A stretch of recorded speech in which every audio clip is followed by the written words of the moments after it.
Graça e paz, queridos. Como é que você está se sentindo nos dias de hoje?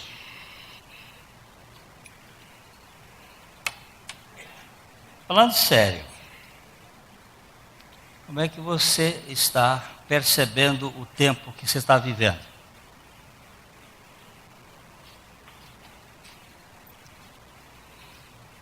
Uma pessoa chegou para mim lá na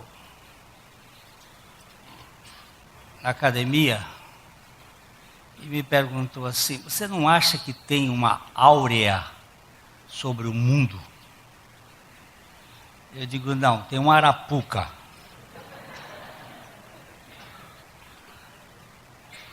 Não tem uma áurea. Nós estamos debaixo de uma nuvem. É muito difícil, mas nós também temos uma asa muito preciosa. Debaixo dela nós estamos seguros. Salmo 91.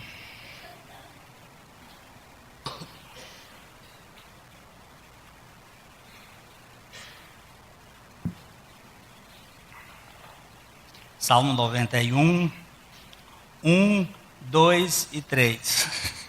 O que habita no esconderijo do Altíssimo e descansa à sombra do Onipotente, diz ao Senhor: meu refúgio e meu baluarte, Deus meu, em quem confio. Pois ele te livrará do laço do passarinheiro e da peste perniciosa. Graças te damos, porque o Senhor é que nos livra do laço do passarinheiro e da peste perniciosa. Nós já temos andado aqui sobre laço do passarinheiro. Já vimos Nimrod, a cultura que aprisiona as pessoas, que deixa a gente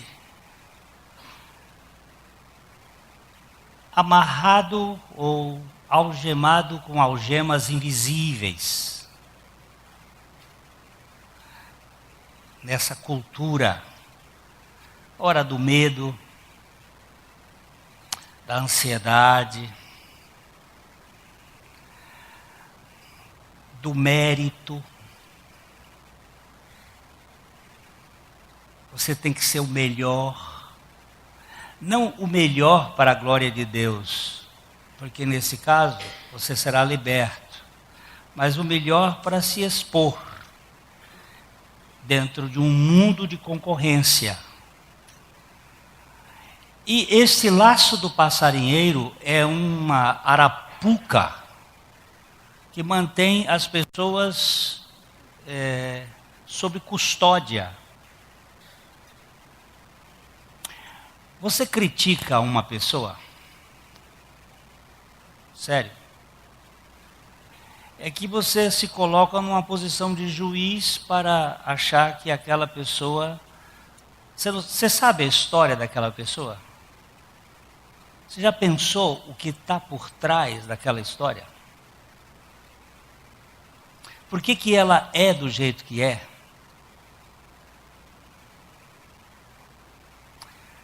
O que traz aquela vida ser tão inadequada? Será que Jesus pode libertar a gente de todas estas coisas? Será que Ele pode nos livrar desse sistema que nos aprisiona? Na última vez que nós estivemos aqui falando sobre esta questão, nós levantamos o problema do sistema cultural da época do profeta Ezequiel, em que a feitiçaria havia tomado conta do povo de Deus e eles estavam debaixo de uma escravatura de ritualismos, de práticas, como talvez hoje nós estejamos vivendo também essa forma de caçar as almas. E a gente vai partir daí e vamos andar um pouquinho mais. Ezequiel 13, 20 a 23. O profeta Ezequiel estava falando da Babilônia, onde o povo de Deus estava escravizado dentro de um sistema opressor. Portanto, assim diz o Senhor Deus: eis aí vou eu contra vossos invólucros feiticeiros, com que vós caçais as almas como aves, e as arrancarei de vossas mãos.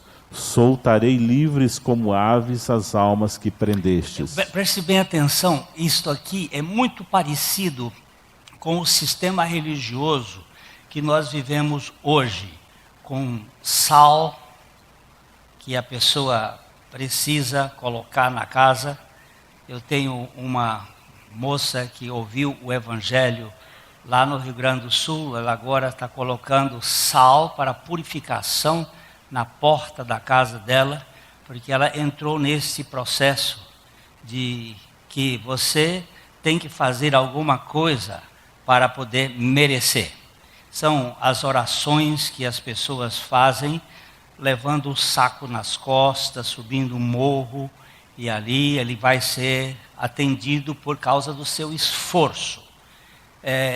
Você fica debaixo do sovaco de 319 homens que faziam parte do exército de Abraão para a libertação.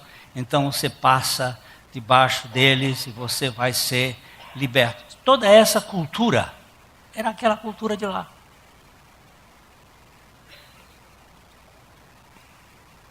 É a mesma. É uma cultura de prender a alma. Se eu não fizer todos os dias, se eu não for à reunião todos os dias, tem umas que carimbam, quebra a corrente, e quando quebra a corrente, Deus não vai fazer.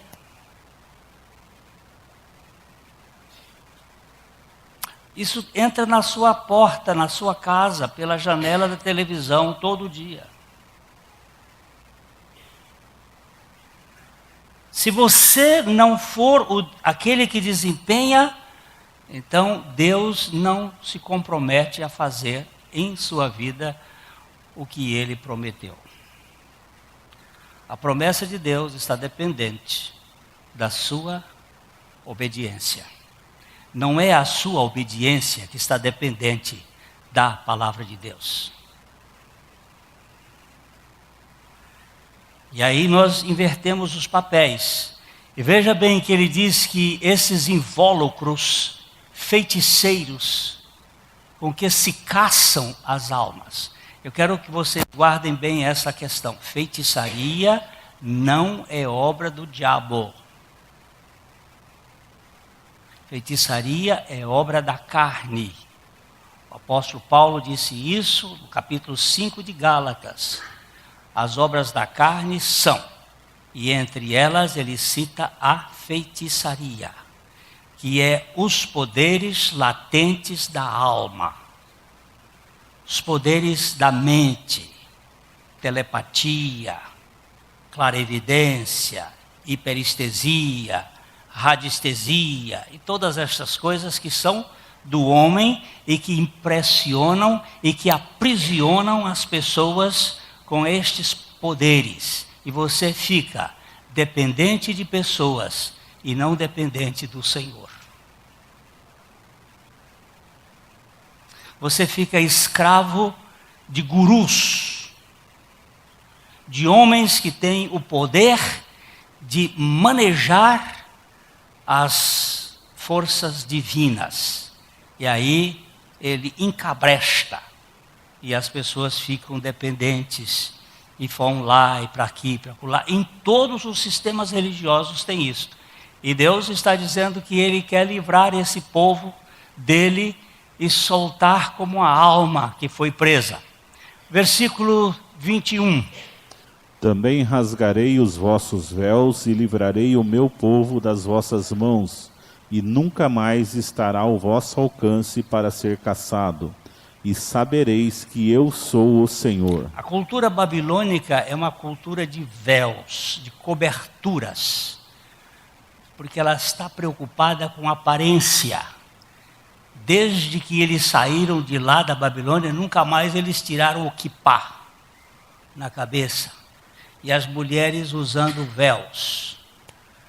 E o sistema fica velado, porque não é um sistema de revelação, é um sistema de obediência por comportamento, por conduta. Não é a graça de Deus operando na pessoa. Ele disse: eu rasgarei esses véus e livrarei o meu povo das vossas mãos, das mãos destes manipuladores que querem ter controle sobre a vida das pessoas. O único que pode controlar a nossa vida é o Deus Altíssimo, porque esse nos ama e não vai impor a nós nada que Ele mesmo não providencie. Quando Ele diz assim, sede santos, Ele diz, sede santos porque eu tenho santidade para dar para vocês. Eu sou santo. E vocês vão ser santos com a minha santidade.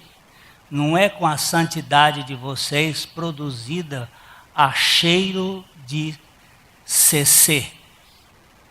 É santidade produzida a cheiro de madrugada, ao perfume da madrugada da ressurreição, sem o peso da força. É Deus colocando em nós a vida de Cristo, e a vida de Cristo sendo a santificação dos filhos de Deus. Não é santificação por conduta, é santificação por crescimento da vida de Cristo em nós. Crescei na graça, em primeiro lugar, e no conhecimento de nosso Senhor Jesus Cristo. É totalmente diferente.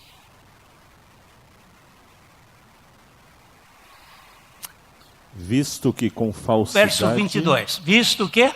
Visto que com falsidade entristecestes o coração do justo, não o havendo eu entristecido, e fortalecestes as mãos do perverso, para que não se desviasse do seu mau caminho e vivesse. Existe uma contradição aí. Você bota peso naquele que foi justificado e alivia aquele que está indo para a perdição.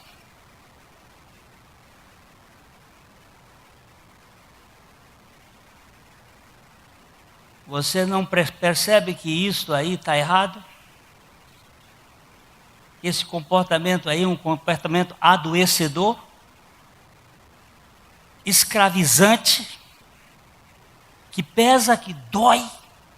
Vamos para o verso 23. Por isso, já não tereis visões falsas, nem jamais fareis adivinhações. Livrarei o meu povo das vossas mãos, e sabereis que eu sou o Senhor. Que coisa linda! Livrarei o meu povo das vossas mãos. Nenhuma obediência, queridos, produzida por qualquer motivo que não seja o amor, merece crédito. Se você está obedecendo porque você tem algum interesse no negócio, essa sua obediência é muito capitalista, é negociante, é por vantagem. Se a sua obediência é por medo, ela é adoecedora.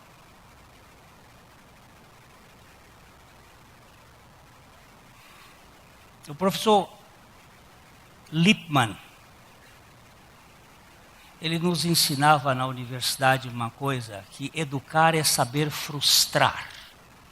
Frustrar, você sempre tem que frustrar a criança.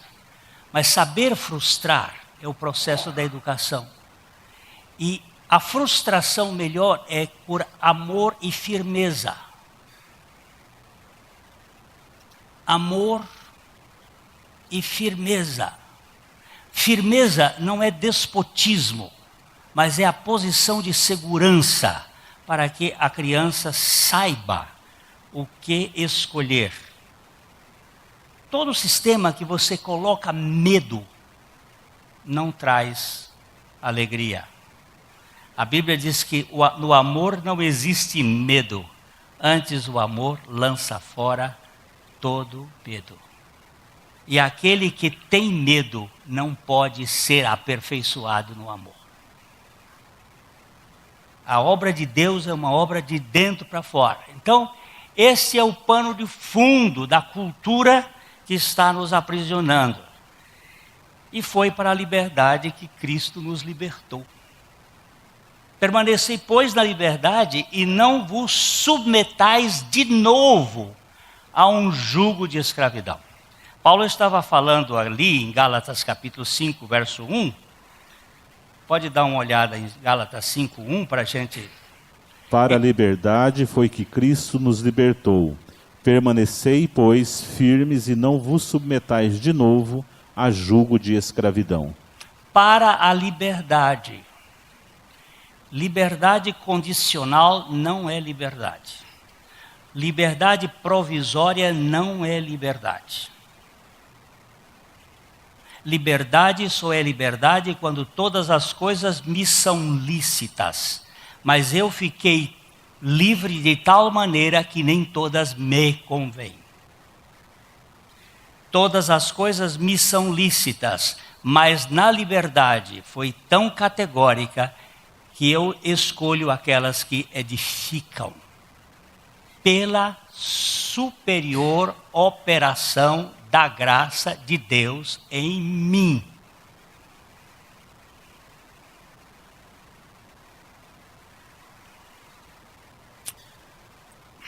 Jó fez um contrato com os seus olhos para ele não olhar para nenhuma donzela. Porque certamente, se ele olhasse para uma donzela, ele iria cobiçá-la. Porque o problema estava não nos olhos do Ló, mas estava no seu coração.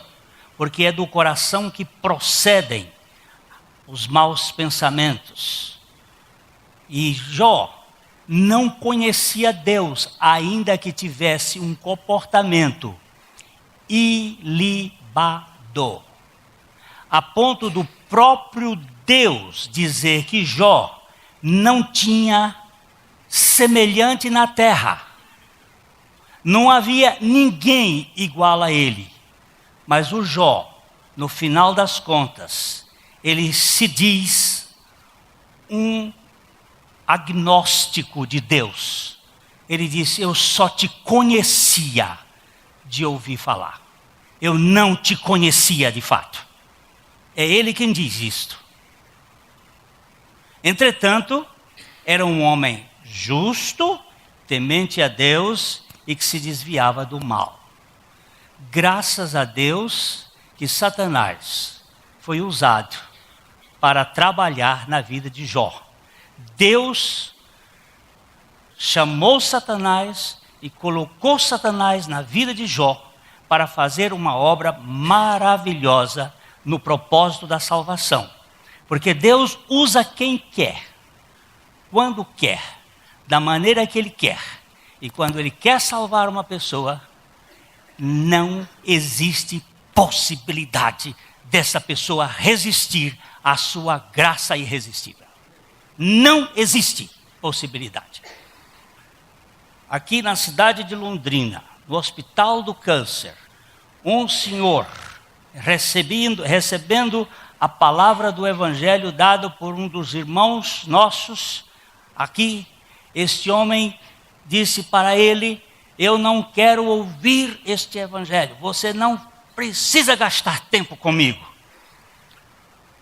Mas ele é um palhaço de Deus, e ele não tem nenhuma vergonha de pregar o evangelho e de ir lá cantar e de pregar e falar. Ele é um capelão que não tem curso de capelania formal, mas é um capelão de Deus. E ele vai ali no hospital e anuncia. E um dia desses, o homem, quando ele entrou lá, ele virou-se para ele e disse: seu filho da mãe. E aí deu ainda mais umas coisas. Você de tanto me pregar, eu acabei crendo. O cara está ali na cola. Eu não sei quem é que Deus quer salvar, mas eu sei a quem Ele mandou eu pregar. Ide por todo o mundo e pregai o evangelho a toda criatura. E Ele, no seu poder, Ele vai fazer aquilo que eu não posso e você não pode. Ele nos usa para sermos instrumentos da pregação do evangelho. E aí ele diz: foi para a liberdade que Cristo nos libertou. E o contexto disso aqui era o seguinte: os judeus haviam crido em Jesus Cristo, mas a turma judaizante, quem é a turma judaizante? São aqueles judeus que foram para o cristianismo, mas o judaísmo não saiu deles. Eles estão no cristianismo, mas eles são judeus, são judaicos, são legalistas, são moralistas, estão preocupados no encabrestamento das pessoas e não na transformação do coração que só Deus sabe fazer. E Paulo estava falando para aqueles crentes da galáxia: vocês estavam correndo até bem. O que foi que aconteceu que vocês impediram a maratona? Quem foi que fez isso com vocês? Quem foi que distraiu vocês diante cujos olhos foi Cristo exposto como crucificado? Eu quero saber quem é essa turma que está mordendo em vocês, porque eles estavam preocupados com o prepúcio do pênis, de tirar uma membrana do pênis. E Jesus está preocupado em fazer a circuncisão do coração e não do órgão sexual. Enquanto o judaísmo se preocupa com a parte externa, o Senhor Jesus Cristo está voltado para a parte interna. Não são as ligações com o exterior que valem, mas as ligações com o trono. E esta Deus vê. E é com esta que nós temos que nos manter. É diante do trono de Deus.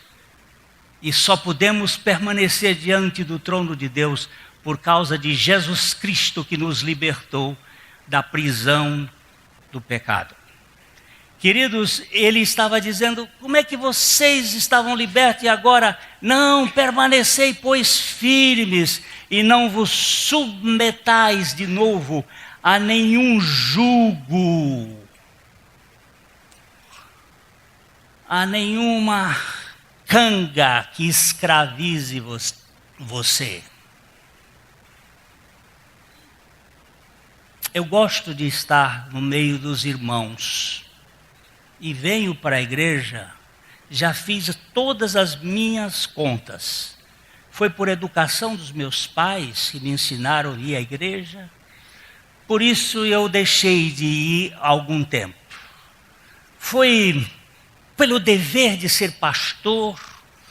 Também não porque onde eu posso ir, e tem irmãos em outros lugares, se estou livre, eu quero estar com eles. Qual é o motivo? É que é bom e agradável que os irmãos estejam reunidos juntos. É bom ficar com os justos de Deus. Eu queria ver se eu acho este Salmo 16, será o verso 3 ou o verso 6, sobre a importância da alegria de estar com os irmãos. Eu não sei se é o 3 ou o 16. Ah, é o 3 mesmo. É o 3. Quanto aos santos que há na terra, são eles os notáveis, nos quais tenho todo o meu prazer. Sabe uma coisa da cultura religiosa que nos deixa? Eu vou à igreja porque hoje é domingo. É dia da missa. Eu vou para ficar com os irmãos porque fui culturalmente educado nisto. Mas esse salmo está me dizendo que quanto aos santos que há na terra, são eles os notáveis. Essa palavra notáveis ela é muito importante. Considere-se o outro superior a você mesmo. Os notáveis, nos quais eu tenho o meu prazer. Hoje nós conversávamos com duas irmãs, a mãe e a filha que perdeu o irmão querido, o pai dela, marido. E essas irmãs estavam dizendo, estamos com muita saudade dele, muita saudade. E a filha dizia, meu pai era um adorador, ele chegava aqui, ele adorava. Quando as pessoas, os vizinhos, se lembram dele lá como aquele que adorava ao Senhor. Cantava, jubiloso. Ela dizia, eu estou com muita saudade. E as lágrimas desciam pelo rosto das duas. Elas estão aqui, agora à noite. Mas as lágrimas rolavam. Mas elas disseram, mas se eu tivesse oportunidade de perguntar a papai o que ele queria fazer, voltar aqui, eu tenho certeza que ele ia dizer, não. Lá é muito melhor. Eu estou com o meu papai. Eu estou na libertação. Lógico que enquanto nós estivermos aqui nesse mundo, vamos ser bênçãos na proporção em que o Senhor permitir que nós sejamos bênçãos. Mas os santos de Deus na terra, o quanto eu tenho a liberdade e o prazer de estar com eles, não por obrigação. Quando 6 horas da manhã, eu me levanto para o café da manhã com os empresários na terça-feira. Eu perguntei num dia frio, enquanto eu ia dirigindo, por que, Glênio, você vai lá? É porque você é pastor? Se você não fosse o pastor daquela reunião, você iria? Eu estou fazendo uma pergunta a mim mesmo. Eu disse, pela companhia daqueles meus irmãos, eu iria com a maior alegria possível. Porque eles são tão importantes no convívio, no toque. Os notáveis de Deus, por liberdade, não por obrigação. Não porque somos impostos. Não porque alguém vai cobrar de nós. Não, não, não, não. Porque fomos libertos.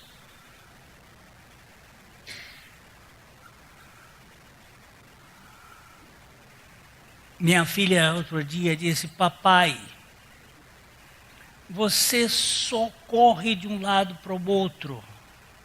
Você não tem tempo para vir aqui na minha casa. Isso é a caçula. A caçula tem essas coisas. Você não vem aqui em casa e disse, filhinha, papai está errado.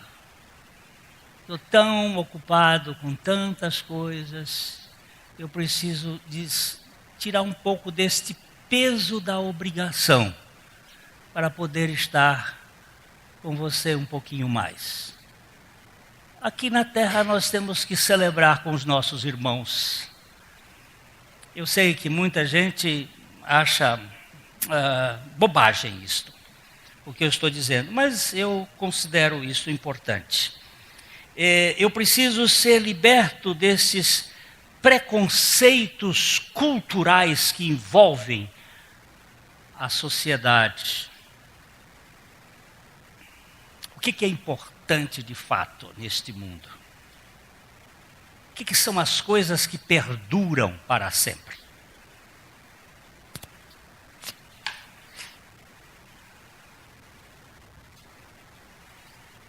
Tem um texto bíblico que eu acho de uma Eu fiquei muitos anos com esse texto engasgado na minha goela. Vamos abrir Lucas 17, 9.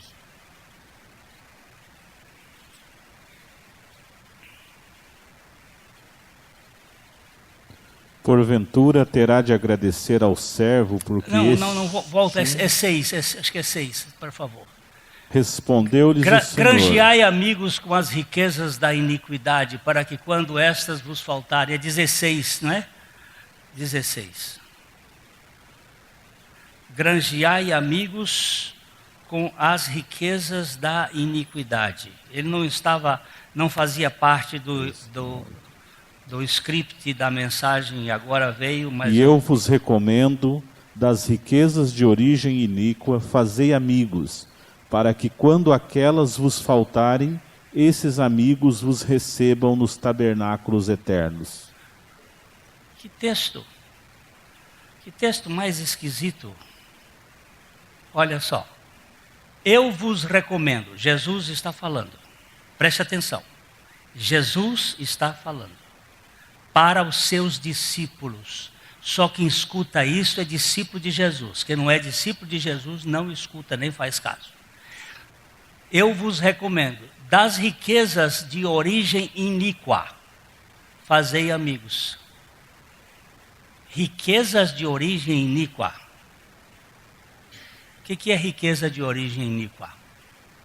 Toda riqueza neste mundo, a origem do acúmulo é iníquo. Porque se não fosse por causa do pecado, nós viveríamos num mundo de escambo, de troca, de cooperação. Mas a origem, não é que o dinheiro que está no meu bolso eu ganhei iniquamente. É a origem dela. Das riquezas de origem iníqua, o que ele diz? Fazei amigos, granjeai amigos. Amigo é o termo mais... Foi o último termo que Jesus usou para os seus discípulos antes da ressurreição. Porque depois da ressurreição ele usou um outro título, filhos. Mas antes, o último foi amigos. Servo, discípulo, servo, amigos. Depois ele disse, o servo não sabe o que faz o seu senhor. Granjeai amigos, para que quando... Aquelas são as riquezas. Aquelas vos faltarem, esses amigos vos recebam nos tabernáculos eternos. Quer dizer que estes amigos que eu granjeei com as riquezas de origem iníqua e que foram antes de mim para a eternidade, eles vão ser porteiro na minha chegada. Eles vão me cumprimentar, eles vos recebam nos tabernáculos eternos. Os seus amigos, onde você investiu, qual foi o maior investimento que você já fez na terra? O maior investimento foi uma grande OSX. OGX.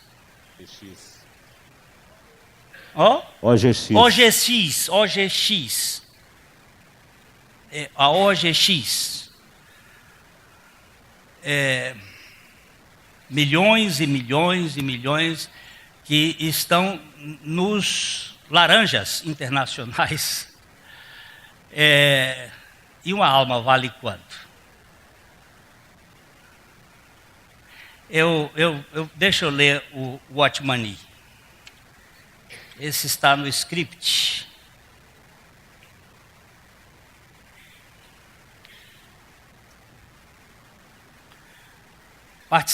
O Watchman Nee dizendo, participei de uma campanha evangelística numa universidade ao sul da China.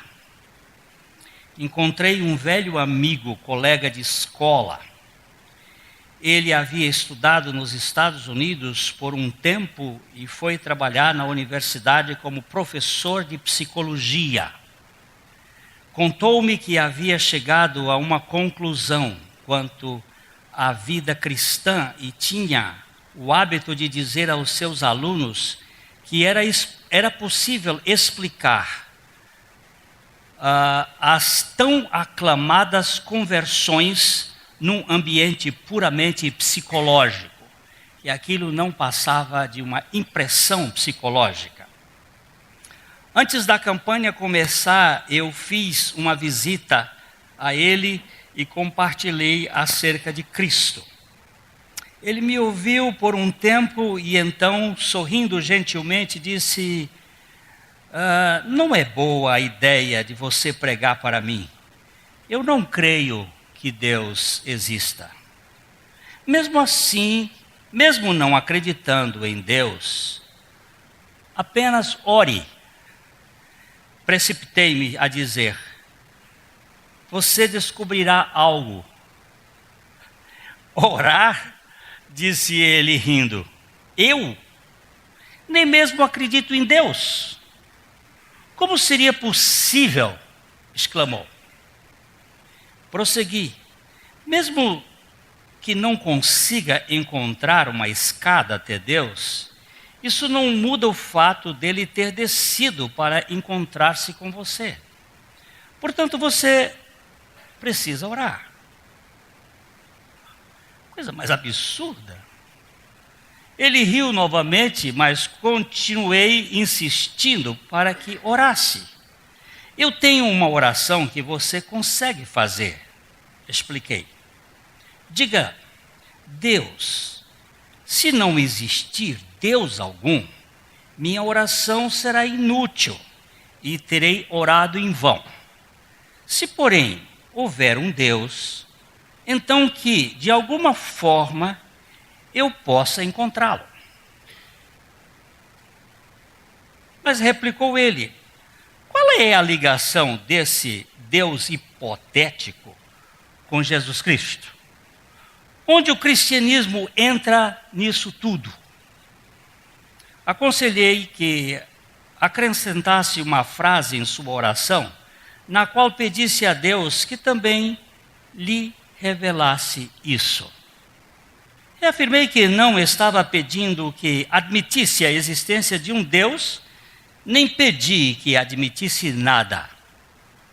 Pedi-lhe somente uma coisa: que fosse autêntico.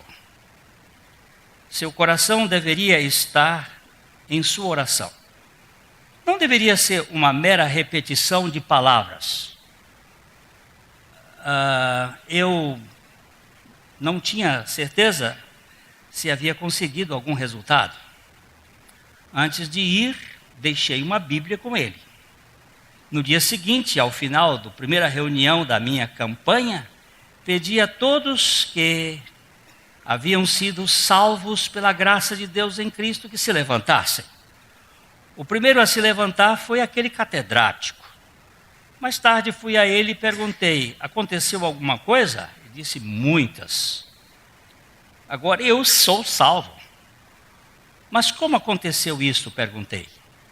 Após você sair, peguei a Bíblia e abri no Evangelho de João. Passei a observar atentamente as seguintes palavras: no dia seguinte, no outro dia, o dia seguinte, e assim cada dia era mencionado. Pensei comigo mesmo: esse autor sabe o que está falando. Era como se fosse um diário. Depois pensei no que me dissera. Tentei ver se não era uma armadilha. Você poderia estar tentando me iludir de alguma forma. Continuei ponto por ponto, até que não consegui perceber nenhuma falha. Tudo se encaixava perfeitamente. Concluí então que não custava tentar orar da maneira que você me sugeriu. Foi quando um pensamento súbito me ocorreu: e se Deus de fato existir? Como posicionarei? já havia falado aos meus alunos que o cristianismo era uma religião que, na verdade, não existe apenas explicações psicológicas para tudo. Será que estaria disposto a admitir que eu estava errado todo esse tempo? Ponderei essas questões cuidadosamente, mas senti que deveria ser honesto com relação a elas. Concluí que, se Deus realmente existisse, eu seria um tolo se não acreditasse nele. Ajoelhei-me e orei. E enquanto orava, percebi em meu coração que Deus existia. Não posso explicar como, mas simplesmente soube. Lembrei-me do Evangelho de João que havia lido e de como ele parecia uma testemunha ocular. Se as coisas ocorreram de fato como estão relatadas, ali, Jesus era o Filho de Deus e eu, portanto, estava salvo. Isso é mudar a cultura, tirar a névoa da cultura, pela graça de Deus no Evangelho. Não tem mistério. Não é tentar convencer as pessoas, é deixar que Deus faça a obra dele. Pastor chegou no restaurante, a moça estava servindo, e ele perguntou para ela assim, a garçonete: filha, você ora? Ela disse: não tenho tempo. Mas ele viu que ela estava muito agitada com os negócios, então ele fez uma sugestão. Pegou a sua carteira, tirou uma nota de $100, garçom sempre gosta de gorjeta, e ele fez uma proposta para ela muito engraçada. Eu nunca teria a ideia de fazer uma coisa dessa. Ele disse: daqui a 2 meses eu vou voltar aqui.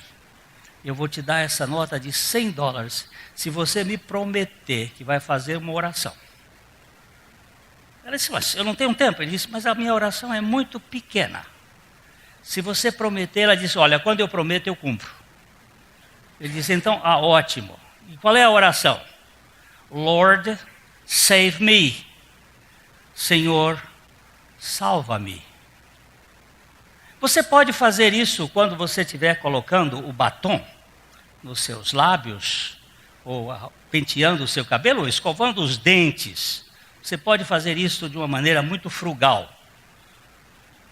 A moça disse: mas daqui 2 meses eu vou receber $100. Que me custa fazer essa oração? Eu prometi e eu vou cumprir. No primeiro dia ela disse: God save me. Foi embora. E no segundo, e no terceiro, no quarto dia ela disse: mas save me de quê? Salva-me de quê? Afinal de contas, de que eu estou pedindo para me salvar? Aí ela disse: eu pedi uma pessoa que tinha uma Bíblia emprestada, e ele me deu uma Bíblia, e eu abri lá, e eu vi um texto bíblico que o apóstolo Paulo disse. Eu já estou contando a história pelo fim.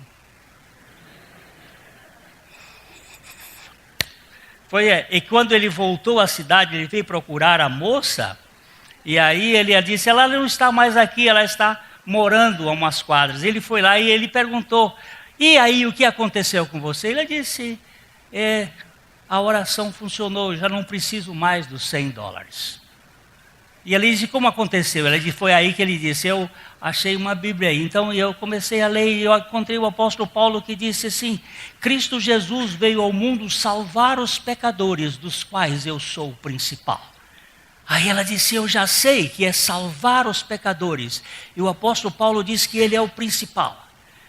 E depois, no outro dia, eu achei um outro texto que Jesus veio buscar e salvar o que se havia perdido. Eu já sabia que eu era pecadora e perdida. E então, diante daquilo, eu olhei para Jesus e disse: Lord, save me. E ele me salvou. Eu não preciso mais dos seus $100, porque eu agora tenho um reino onde eu faço parte. Isto é, desconstruir a cultura do aprisionamento das nossos pais nos legaram. O Evangelho tem esse poder de nos libertar de nossas prisões culturais e de da questão da nossa prisão de nós mesmos. Salvar de quem? Salvar de mim. Quem é o problema? Sou eu. Eu preciso ser salvo de mim mesmo.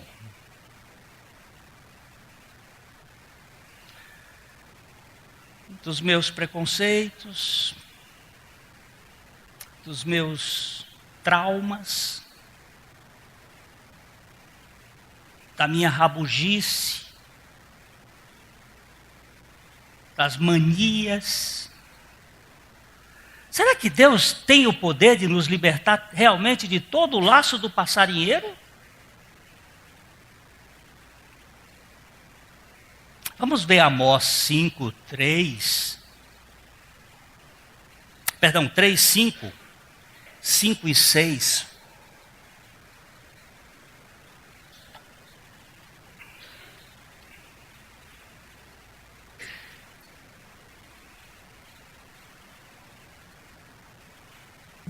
Cairá a ave no laço em terra, se não houver armadilha para ela? Levantar-se-á o laço da terra, sem que tenha apanhado alguma coisa? A primeira pergunta que o Amós está falando é assim: cairá a ave no laço da terra, em terra, se não houver armadilha para ela?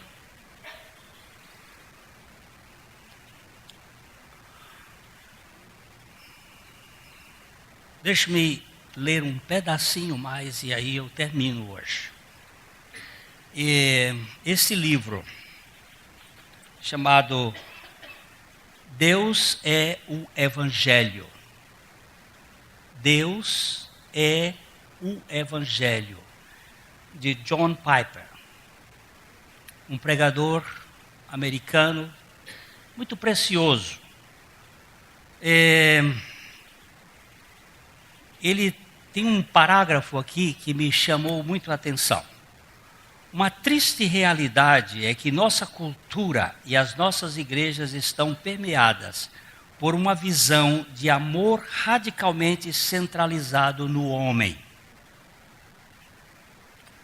Desde o tempo em que as crianças começam a dar os primeiros passos, lhes ensinamos que sentir-se amada ou amado significa ser considerado muito importante.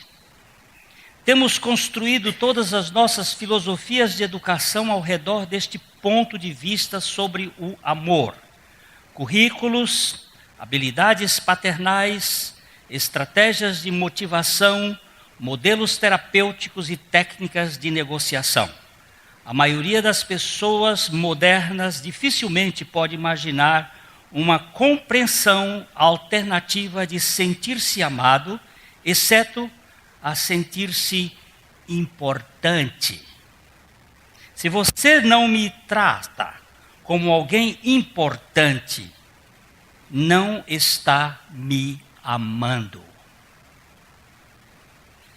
Essa é uma armadilha.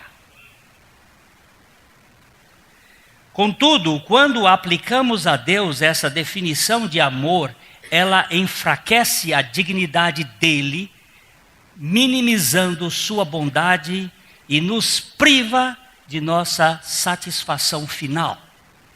Se o desfrutar de Deus mesmo não é o melhor e o mais sublime dom do amor, então Deus não é o maior tesouro.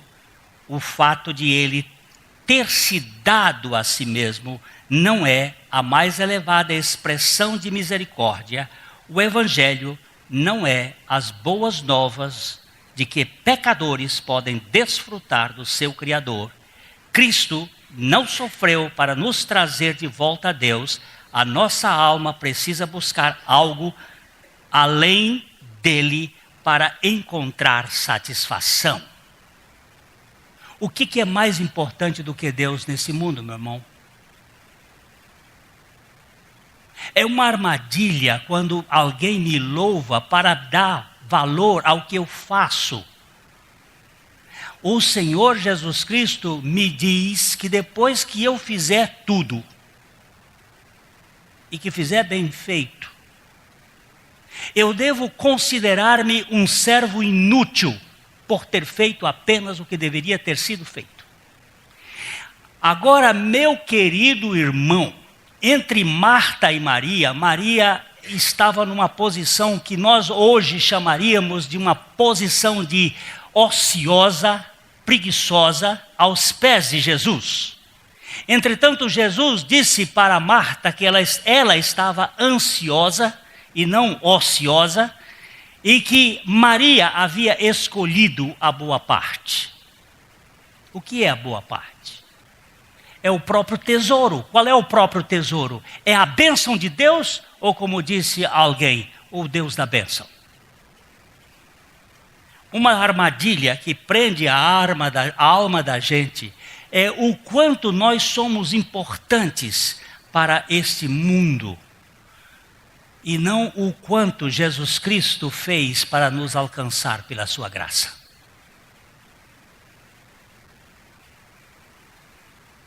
Eu não quero fazer nenhuma crítica a nenhum sistema, mas quando recebi alguns convites para associações, para fazer parte de algumas associações beneficentes deste mundo, eu, pela graça do Senhor, tomei uma posição de não me envolver com nada, porque em Cristo não havia derramado o seu sangue. E a única organização, ou o único organismo pelo qual eu creio que Jesus Cristo deu a sua vida foi a sua igreja.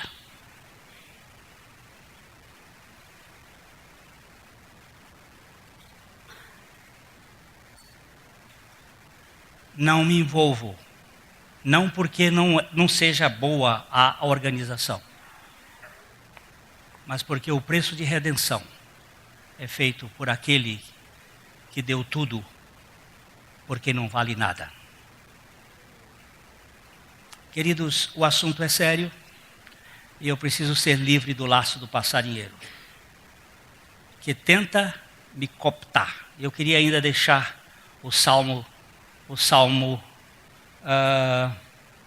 141:9.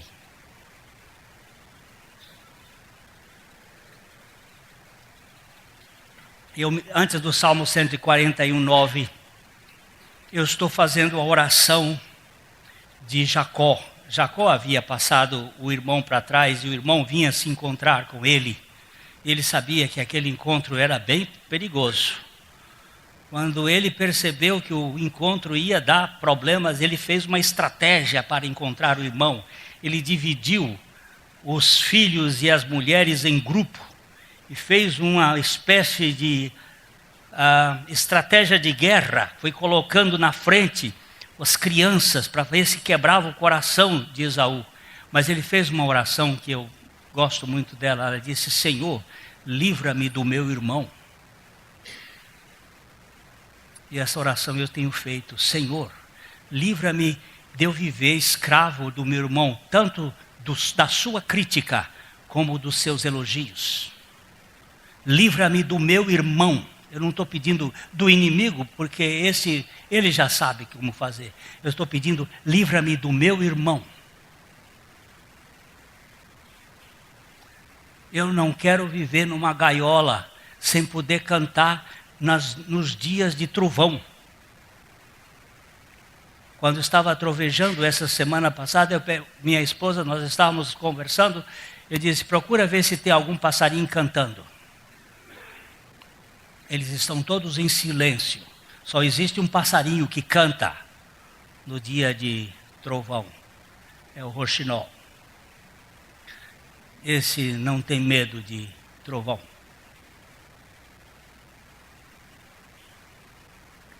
Não tem pavor noturno. Esse é para o assunto do pavor noturno. Mas vamos olhar aqui. Guarda-me. Guarda-me dos laços que me armaram e das armadilhas dos que praticam iniquidade. Senhor, eu tenho tantos laços na vida. Pastor Reis Pereira foi meu professor de história eclesiástica. Um dia ele falando, ele disse assim: eu dou graças a Deus, porque Ele tem me livrado de muita coisa que eu não sei. Eu achei muito engraçado aquilo. Ele tem me livrado de muita coisa que eu não sei. Ele tem me livrado de muitos laços que foram armados. Eu nunca tomei conhecimento. E nem quero tomar. Porque Ele é o Deus que guarda-nos dos laços do passarinheiro, que nos tira dessas algemas invisíveis, para a gente viver com libertação. Terminar para a gente tomar a ceia, queridos, eu me lembro de Spurgeon, pregador inglês do século XIX. Ele era um pregador maravilhoso. Eu considero o príncipe, não eu, mas eles consideram o príncipe da pregação naquela época. E uma das coisas que Spurgeon era alegre. E um dia ele saiu com um colega dele para andar na mata. E os dois estavam andando na mata, de repente ele falou para o doutor fulano de tal lá, que eu não me lembro o nome dele, disse: vamos rir. Rir? De quê? Ele disse: você não tem motivos?